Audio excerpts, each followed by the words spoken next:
Yes. I am so glad that you agreed to do this. You are my Yes. um, first person to interview Okay, cool. on Music and More Radio magazine. Okay.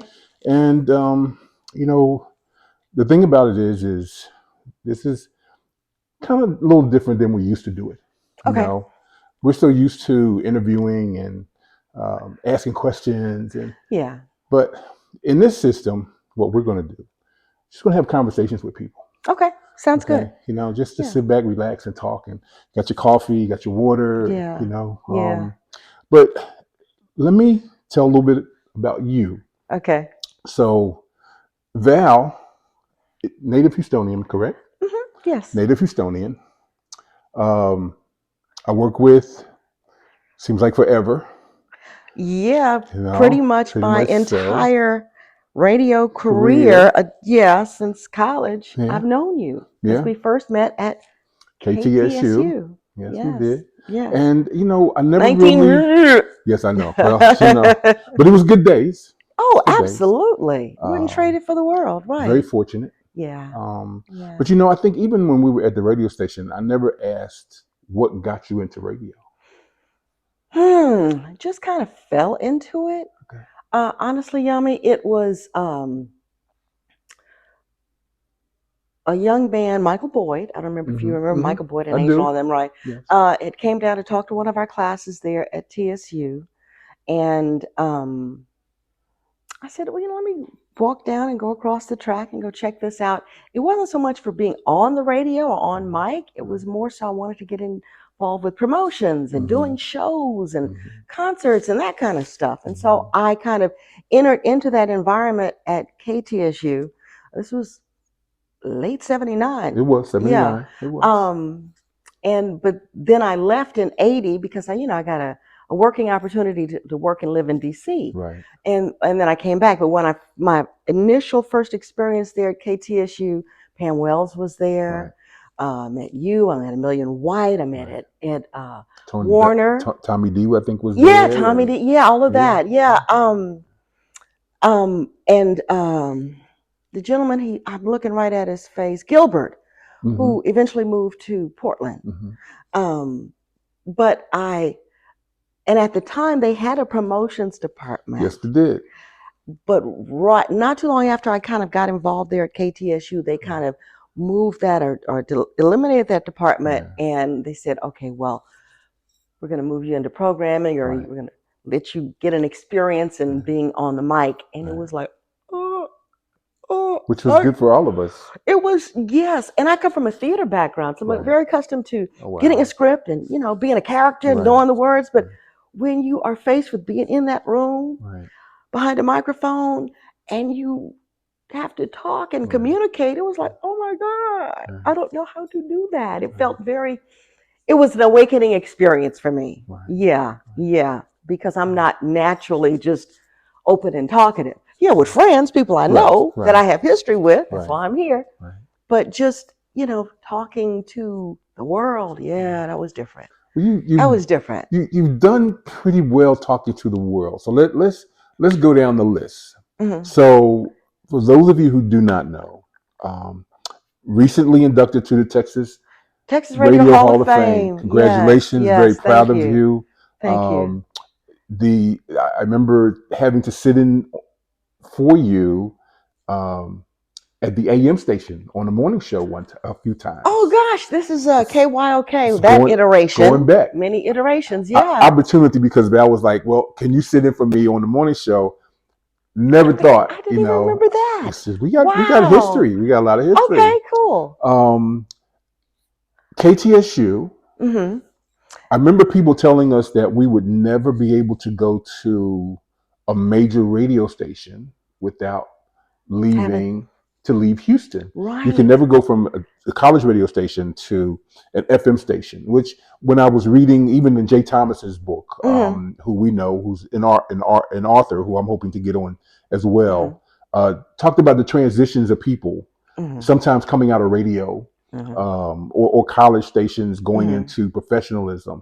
Around the country, you were one of the first to go from a college radio station to a semi-major market FM station because you left and went to the box. Am I correct? No, I went to Love 94 You went to FM. Love 94. Yeah, so I never really had to leave Right. the Houston market. Always wanted to move on and do other places, New York, Chicago, Detroit, but that's another story for another day. Yeah. Okay. But it was great. But I was though. thankful I mean, to be able to not have to leave and go to a smaller market. Right. Generally, the rule is you start in a smaller market and work your way up. Right. I was fortunate enough, and we were all fortunate enough Right. that we did not have to leave Right. our hometown or where we were here in the Houston area. Opportunities opened up for us. And it did. I mean, it was unique because we left together. You went to Love. I went to Magic 102. Fortunate, to do that, and I'm always thankful, for the, like you said, the period of time. But thankful for, I think, what we could do because we weren't programmed at KTSU. Our music was from the heart. Right, right. It was all our creative content. Oh, those are the big buzzwords they use now in the 21st century. But we were creating original content back then because it was all us. What we played, what we chose to play, the music flow. Everybody that was there had a different music flow. So that was, we were able to fulfill that creative drive, which is rare, or it was rare then. It changes when you get into commercial radio, period, AM or FM, and those opportunities to even be creative within those environments of commercial radio have been diminished quite a bit since the corporatization of the industry. And we're gonna talk about that as we go along, because I think that creativity is something that we wanted to touch on. I think I had mentioned that was something we would do. You had an opportunity also. A lot of people know you from the Tom Joyner Morning Show because you were a part of that little network, even though you were the Houston local to do certain things, people will remember that name. Oh yeah, Val Wilson, Tom Joyner Morning Show. Interesting. Okay. Yeah. That's interesting. That's perspective. Right. Because, when you're inside the industry, I was just doing the news and traffic inserts locally around that syndicated morning show. Right. Yeah. But I think that's, and that's big, and that's something else we'll talk about. Okay. As we talk about the morning shows. But I think the thing about it is a lot of people don't always have an opportunity to know the voice, know who they're talking to. Okay. A lot of people might not remember, but you also were the commercial person for the nursery.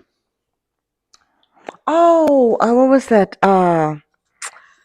I'm looking right at the commercial. Yeah. Yes. The garden. Yes. Garden. I can't think of what the name of it, where everybody buys their flowers. Right. And they still do commercials, and it's just like, okay. Exactly. Oh my gosh. I am looking right at the commercial because the family that owns it now, she pretty much does all of the endorsements. Okay. Yeah.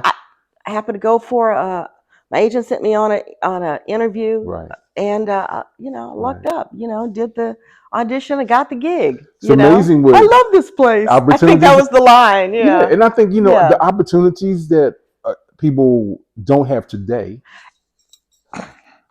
We had those. Right. Right. It was a unique situation, I think, for both of us at that time, because when I went to KTSU, it was because the Olympics were boycotted. Because I came down to train for that. That's what I came down to train for, with Bill Collins, who was an athlete here in Houston, a teammate of mine, and world class, of course, an Olympian. And when we boycotted because of Afghanistan, I just happened to have been working with Wayne Joel, who I owe an honest. Wayne Joel was on DAS in Philadelphia. He lived across from us in an apartment complex, or in a townhouse, and he said, "Come in," and I went in, and it seemed like his whole house was full of albums from top to bottom, and I was like, "Oh my goodness, albums! What are those?" Albums, yes. Because a lot of the young people now in this 21st century, they've never been to a record store. Yeah. They've never seen and they're coming back. Albums in a niche way. Yes, but when you say albums, those were the things. Those were the things. Yeah. And I mean, it just caught me because I had done. We were fortunate enough in my high school to have a um, a, a a broadcast studio in our lunchroom. Wow. So I was doing music during Wow. the lunchroom. No kidding. Okay, And bet. just, it was like, okay, here we go. This is going to be pretty hip. Yeah. And that kind of got my interest. And then, of course, when he did that and he said, well, come on, let's hang out. And of course, radio is a clique in certain areas. I mean, it's a unique group of people. Yes, yeah. We have to say that. And it still Radio is a people, unique right. group of people. Yeah. But it's a friendship and those bonds that are formed. Uh-huh.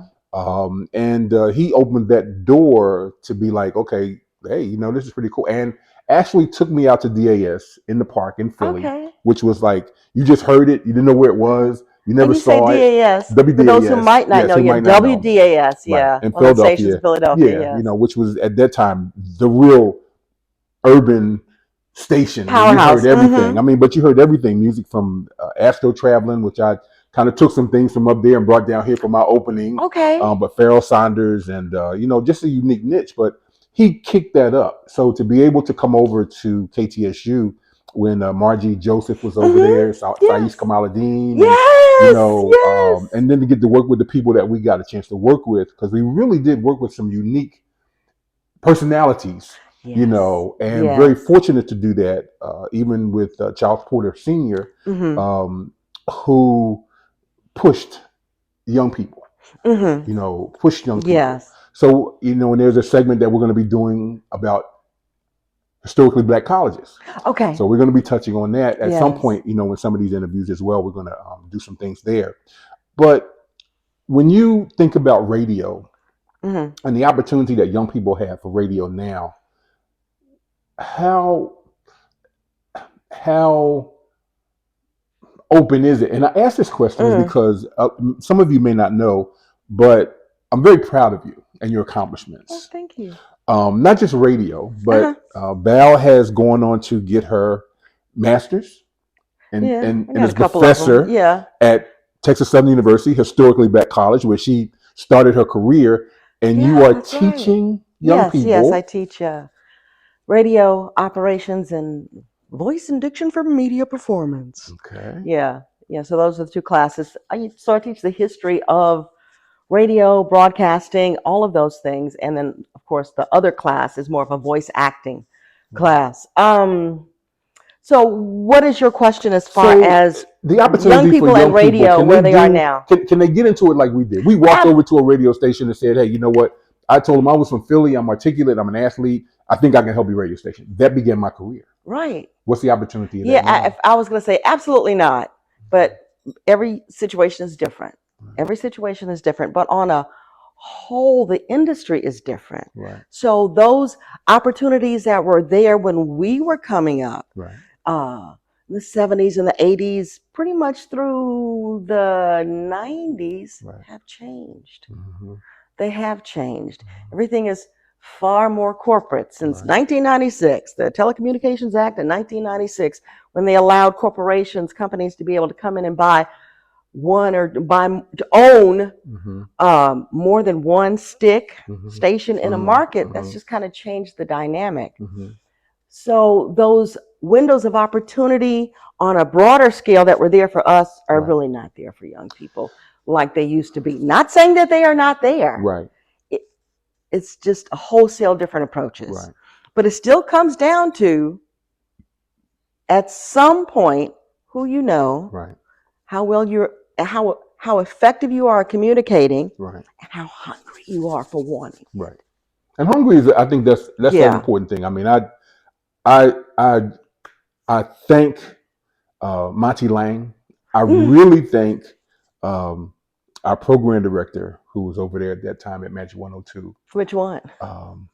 Because she and I thanked her on and Terry Avery. Terry Avery. I sat in Magic 102's lobby every day. Really? After I got off the air. Okay. You can't do that nowadays because it's security. Yeah. But I sat and every music announcer would walk by. Hey, YAMI. Walk by. Hey, YAMI. I mean, they would do that. It was like you said you were hungry. You wanted to be there. You put yourself in that position. Or people knew you. And I remember, I will never forget when I was sitting at the house and the receptionist at that time, Darlene, I think it's Darlene, Darlene. yes. Darlene called and Williams, said, "Have yes. you talked to Terry?" And I was like, "No." And she said, "Well, hold on, let me put you through." And Terry was like, "You must really want to work for me." And I said, "Yes, I do." And I will. I love her for that because she really made a dream come true. For me, something that I didn't even know that was in the system, because my aunt, when my dad died, my aunt said was two things you wanted to do. One, you said you wanted to be on radio, and the other one was that you wanted to play drums. And she said, "Well, you've done both of those." And how many people get a chance to actually do what they've dreamed of? Yeah. So when I think about the opportunities of young people, you mentioned something important. Corporations now own multiple stations in the major market, like they do here. Was Radio Wars important, do you think, at that time for helping to make announcers on the air better? And did it open doors for young people or other people to come in because they weren't owned by the same company? Okay.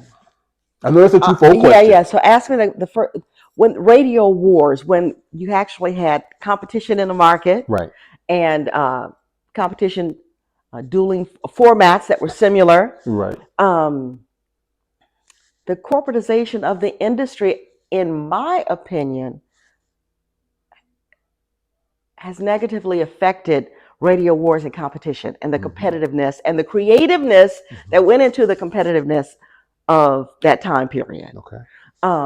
You still had decision making that was made on a local level by program directors and general managers to be creative, to make changes with your music or how you do promotions or doing unique and different things and creative things. It's not like that anymore. It's not. A lot of times for a lot of corporations, decision making is at the top, wherever the headquarters are, and then it's factored out to the various different regional managers, and it's instituted. So you don't really have any input from the people that are there on the ground going up. It's kind of everything top down as opposed to bottom up. If that's how you put it. Yeah. So, yeah. And I think and you, it's like it's what we see, what we see in the industry. To me, and again, this is personal because my interest has always been in the listener. I grew up in a city where the who, the what? Yeah, and that was important to me because we talked about some of the people that I wanted to emulate: the Georgie Woodges, the Mary Masons, Louise Williams. Because it used to matter. They were in the corner. Something happened in the neighborhood. It used to matter. It used to matter. The listeners were the key because that's who we were really working for. That was the onus, was to the listener. And I've said that to program directors or general managers, and they thought I was a little insane because, well, it's not about, no, it is about the listener because that's where we get a lot of that's what your product is, the auditory, the listening experience. You would think the listener, the person on the receiving end. But again, tail is wagging the dog. And that's my general opinion of how I perceive and look at the industry as a whole. Well, someone mentioned that today, what has happened, you talked about creativity.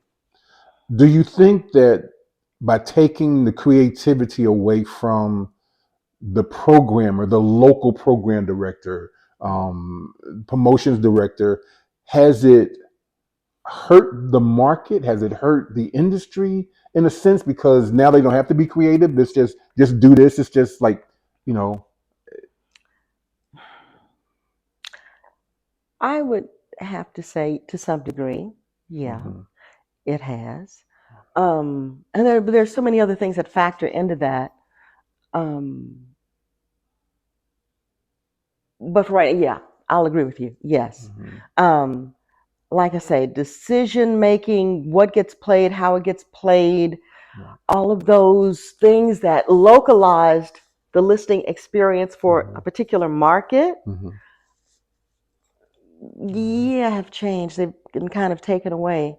And depending on which company you work for, there's only a few companies out there that, we can kind of go down the list. There's not even Clear Channel, iHeartMedia, there's Urban One, there's Cox, there's Cumulus, there's Odyssey, formerly CBS Radio. And I think that's really Did I mention Cumulus? Yeah, Yeah, I you think did. that's Yeah. pretty much it. Then you have some other smaller companies or Right. other companies. You have Salem Communications. Right. They do a Mm-hmm. lot of conservative talk and, Mm-hmm. and music, Mm-hmm. Christian music. So yeah, and within each of those entities, how they operate, those corporate structures, how they operate, they're kind of top down Mm-hmm. environments where Mm-hmm. decisions are made on the corporate level and are filtered down to however many affiliate stations that they may own. Right. Yeah, Yeah, and and I you operate. know, I do think it does and again, this is personal Mm-hmm. observation. I think it does do a disservice, one to the listening audience, because now you don't have to be as creative. This is it. Take it. You're not going to get anything else. Just take it, and here it is. Um, but it also, to me, doesn't really do justice to the people in the industry, because Mm-hmm. you have creative people in the industry. Mm-hmm. A program director, and a question, a statement came up from someone that said, you know, it's a shame that a program director, if you can't program a morning show, what good are you as a program director? Very interesting statement when they said that. And I was thinking, I'm like, because a program director had to make sure that the morning personality or the morning show, they sat Mm-hmm. down with them, they figured out how are we going to do this Right. in this system of we're trying to beat the opponent, but now we're Right. not trying to beat the opponent because now the opponent is your family. So you don't have to beat the Mm. opponent. All you got to do, you play this, they'll play that. Mm-hmm. Well, you don't have to play new music either Well, because and then I would say, okay, as far as being a program director, it's more than just programming a morning show. It's right, the totality of the content right, that a listener will hear throughout the day. So right. let's say you take a morning show team, they're removed from the field, but you still have to program around whatever corporate is saying you need to run in this space, and then Mm-hmm. the rest. How do you filter out the rest of the day parts? Mm-hmm. Um, it's it's kind of been taken away as far as a program director period being able to exercise their creativity Right, and their decision to create something. right. So yeah, it's been affected. And you Yeah. know, another part of that, if you remember, in radio, they had consultants. We had like consultants who would come visit and say, you know, think about this. This is going on over here. You might want to think about this music, or you know, the consultants basically disappeared, and they were large part of helping to program black radio, not necessarily always in a good manner, because we've Yeah. had our differences Yeah, with, you I'm know, kind of consultants. I Um, don't really care for radio consultants yeah, because I've but seen them oh, they mess up a lot of kill. stuff Oh, too. yeah, they You have. know, they may Yeah, come in and because they're not in the I'm gonna just neighborhood. keep my mouth No, shut you, on yeah, all and we that gotta be because I careful have because yeah, thoughts about yeah, that. yeah, and I Yeah, don't, I've seen the good me, and the bad. right, right, and Yeah. I thought that, you know, but again, if you're running a show and you're local, I would think the idea, and there are small markets. I won't say everywhere Mhm. because there are Mhm. some small markets we ride through. Those stations are run by the people who are in that Mhm. town, that small city, or Mhm. whatever the situation is. No corporate dealings, and they're playing to the audience, Okay. which is good because now they're playing music that you don't hear every Oh, 2 hours. really? Okay. Yeah. I have a problem with that. Okay, I have a problem when I'm this a month and I'm still hearing the song from 6 months ago and they're playing it like it's brand new. Well, it depends on, again, being a programmer, how you do your music Right, rotation. What are your categories, depending on right, the format, if it's a right, music format. So, right. I don't know what it's like to kind of drive and hear, something fresh and new. Yeah, I'm pretty sure from a radio person, it's like, oh, this is yeah, interesting. yeah. Yeah. It's tough. To be able to hear Yeah. something fresh and new. When you grew up in an Um, environment of we're fresh and new, all the time. even though peyote was involved in a lot of Right. that, you Yeah. know, but Yeah. you heard new music and there was enough music out there, Out like it is there. today, that you didn't have to play the same song, You could be more creative. and Yeah. that's what I think took away from the listener, because they heard music, they got to hear different artists, new artists. Right. Hurricane Dave Yes. broke music Yeah. doing his rap show. Yeah. New We all worked local together artists. up Yeah, there at Magic, yeah. he came on before I Before, did the Quiet oh Storm. yeah, yeah, You Hurricane know, Dave, yeah. Before but he became yeah, Hurricane Hurricane Dave. Yeah, Dave. he's You Hurricane know, Dave, yeah. yeah. But I mean, what he did in the industry Yeah. for Yeah. new music was almost unheard of then, because he Okay. played a lot of new artists. You Yes, know, he because he was broke the new music music. director at the time when we were there at Magic. Yeah. I mean, it was Yeah. crucial. You Yeah. know, and how he did it in his format. Yeah. But he had the freedom to do it. Radio, we're talking, what were the 80s into the 90s, and Yes, he's gone on and he's done a absolutely. lot, Right. in the industry. Right. But you still have that freedom Yeah. to be able to make those Yeah. choices on a local level. Yeah. And I'm it appreciative does to make a difference. Terry and Mike Strafford. I did the Quiet Storm. I never had programming. This is a Quiet Storm. You got to feel this. Right, You do exactly, this. exactly. You feel it. So you put your hours Yeah. together. You know, when we had Yeah. carts, Right, and then I could yeah. also, we had a turntables. I could bring in albums actually That's and right, flip we them because we had a did. turntable. That's right, So, yes. the freedom, I The look old at, analog days, yeah. and I look at the loss of that freedom, as That creativity, creativity. yeah. When you Again, do that. the corporatization of the industry. Yeah. Those are the And who's advising negatives of them? the corporatization of the industry. Yeah. Who's advising Who's who? advising the corporation? Who's advising They don't. the big people at the corporation? Say, you really need to take a look at this, They don't and you have. can increase. There are no advisors to Yeah. the corporation. That's a shame. No.